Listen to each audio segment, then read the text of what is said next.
Let's see what is latching and unlatching. So latching used where the output must be activated even after the input condition goes false, and unlatching is used to turn off the latched output.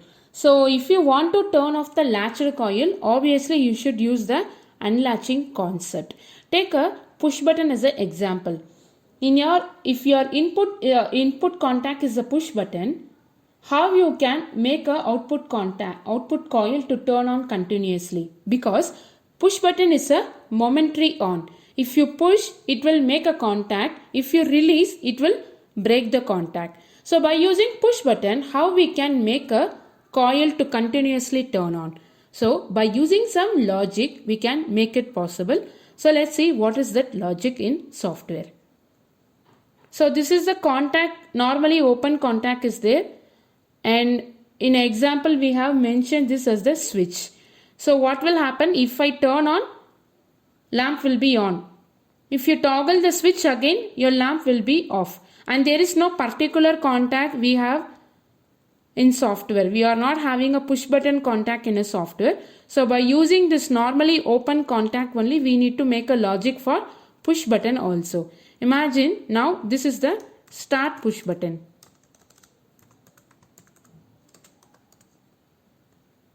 If it is a push button, if we press, it will make contact. If we release, it will break the contact, right? How we can make the lamp to turn on continuously? So for that, we can make a parallel contact to this input contact. How to make a parallel contact means just click on this, take a branch, keep it here. So this is a parallel contact. In this, I'm going to have a new contact. This is a parallel branch. In that branch, I have made the new contact. So even though this push button goes off, power can take this route to reach the output. How?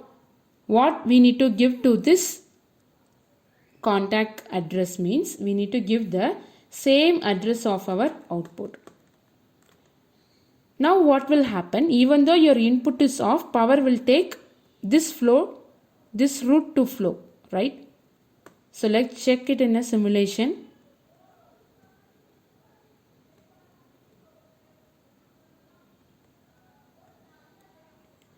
Since this input contact and lamp coil both are sharing the same address, if this is on, this will also on, right? Just check here. If I toggle it, because your output coil is on, this contact is also on.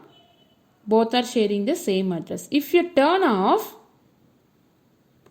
this output remains on, right? Because power is taking this route to flow. So this is latching.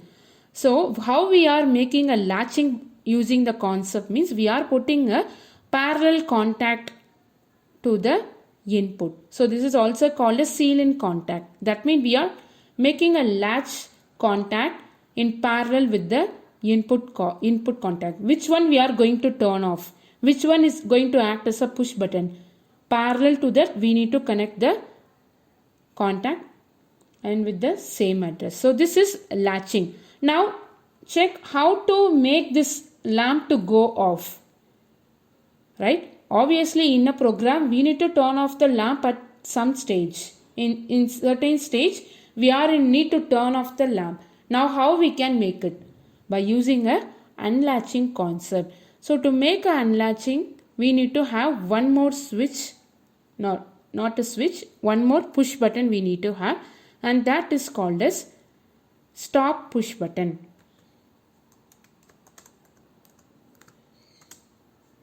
And I am going to name this as stop push button. So by pressing this, I can turn off the lamp. Check out again.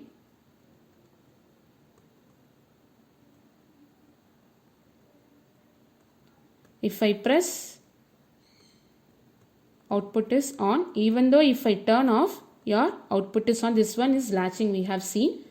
And if you want to turn off, you just press this. Output is off. Even if you release it again, since it is a push button, you need to release it, no? If you release it, output remains in a off condition. So this is latching. By using a normally closed contact, we are making a unlatching concept. So this is latching, this is unlatching. Without using latch and unlatch coil, we can make a latching and unlatching concept by using a normal coil and normal contact itself.